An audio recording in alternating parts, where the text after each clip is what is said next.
This week I am going back to book four. What's the name of book four? Eyes of Different Colors. Since I've been doing the blurbs and covers for Trouble Girl, I'm forgetting what it was called. We're going to go back to book four.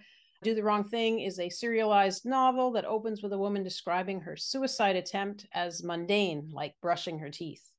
I don't know why I did it, she continues, then by way of explanation tells her life story. We're about a third of the way through book four. The last time I read from this book, Ava learned why her lover William likes crime paperbacks, and she went to Germany, hoping to find her roots. Instead, her bulimia, which had been at bay, returned. This chapter is called Germane to William. We're starting in the middle of the chapter. Hello? Hi, it's me. I sit in my uncle's friend's designer living room, twisting the phone cord around my fingers. Hey, William's voice warms. How's Germany? Not so good. Oh, William's clipped reply comes back. What's wrong with it? I don't feel right here. I want him to ask me to come home, to tell me that he misses me as much as I'm missing him. My me is not in Germany, I say. He laughs. I'm so lonely, William. I miss you, I cry. He's quiet. Can I come back? My heart bangs against my rib cage. I'm terrified he'll say no, but not understanding. He wouldn't let me pay rent. He told me to write. I'm younger than him. His wife wants a divorce. Of course he loves me. Why am I frightened? Ah, he says. Yeah, you can come back. The carpet we sit on has that smell, years old dirt ground into synthetic fibers. The threads loop up into flattened knobs, gray dusted, the gray descending to the beige, faded orange, tomato stains, juice spills gone brown but still tacky, bugs nesting around the carpet's edge, if not under my hand, which I pick up and put on my lap, sniff. There's an odor that larger bugs have, flat and alkaline, like what's in the air right now, like, I suppose, an old dirty wall-to-wall. Tyler runs a car at He-Man, looks at me. Not really, his eyes vacant or trying to be, not expecting anything. His dirt-streaked pink hands exit formless, overwashed blue. What's on the front of his t-shirt? A cartoon he doesn't watch, the image cracking and pulling off in places.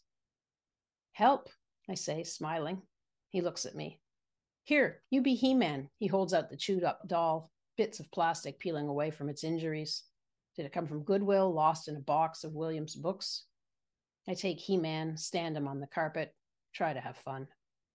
My life could include Tyler. I'd rather it didn't. I've applied for welfare and used my first check to buy Doc Martens.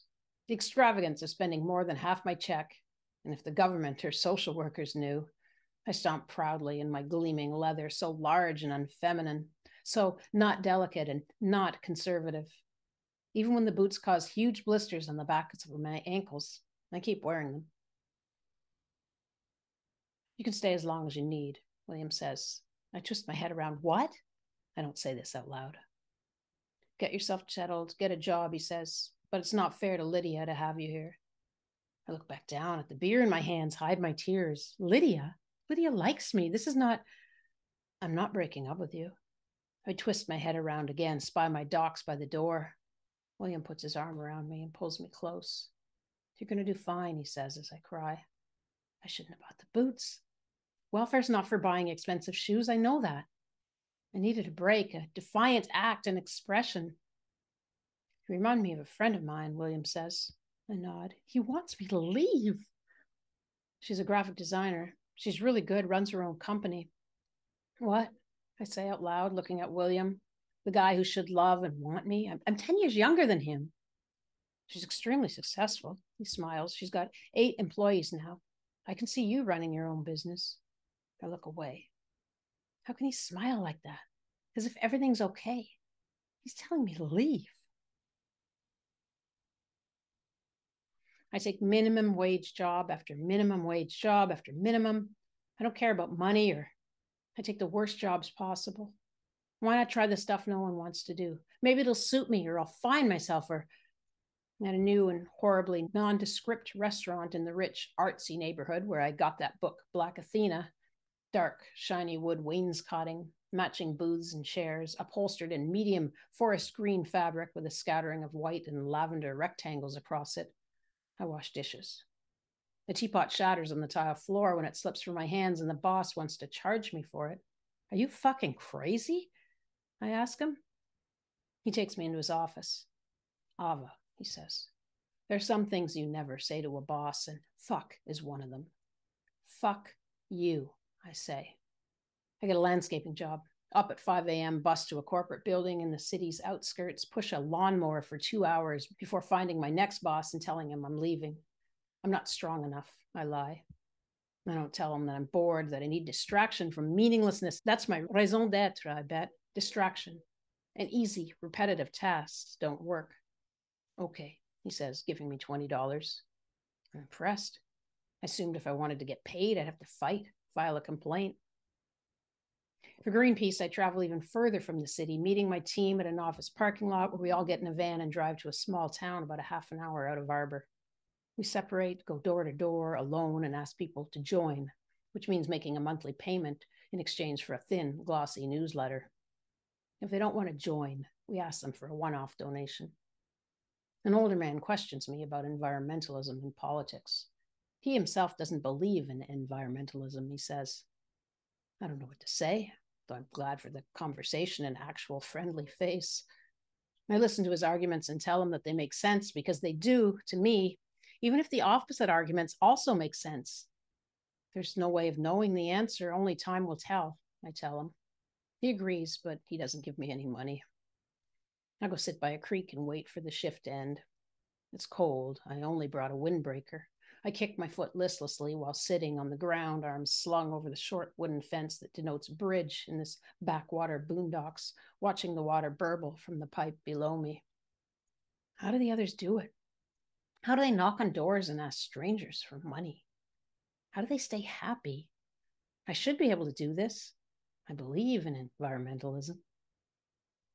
I've had so many jobs since I got back from Germany. If I count from November 26th of last year to November 26th of this, 17. The blisters on my ankles disappear as my body and boots adjust to one another, like a schoolyard fight between two kids who become best friends. I find a purple skirt in someone's trash can. I take it to Williams and wash it. I am so punk. Garbage skirt, violent boots. Do you want me to stop? I ask William. It's fine, I like them. I turn the record over again, the 6th time. Dirgy harmonica and guitar, brushes on hi-hats, and a lead singer who sounds like she's going to nod off any second. I said, Mama, he's crazy and he scares me. But if I want him by my side, though he's wild and he's bad, and sometimes just plain mad. Cowboy Junkies, a folk jazz band that do covers of Lou Reed and Hank Williams. To get this album, I had to go to Hi-Fi, the independent record store. I walked by the entrance 3 times before going in. I was going to give up, but then I hated myself so hard, and the hate was stronger than the fear. I put my hand on the door handle and pushed. Not just anyone can shop at Hi-Fi. That's what I thought. That everyone inside would turn and look, unsmiling, assessing whether I was cool enough to stay. But no one looked at me when I walked in, and the guy at the till said, Cowboy Junkies, nodding his head appreciatively when I slid the record across the counter. He even put on the store's copy as I was leaving.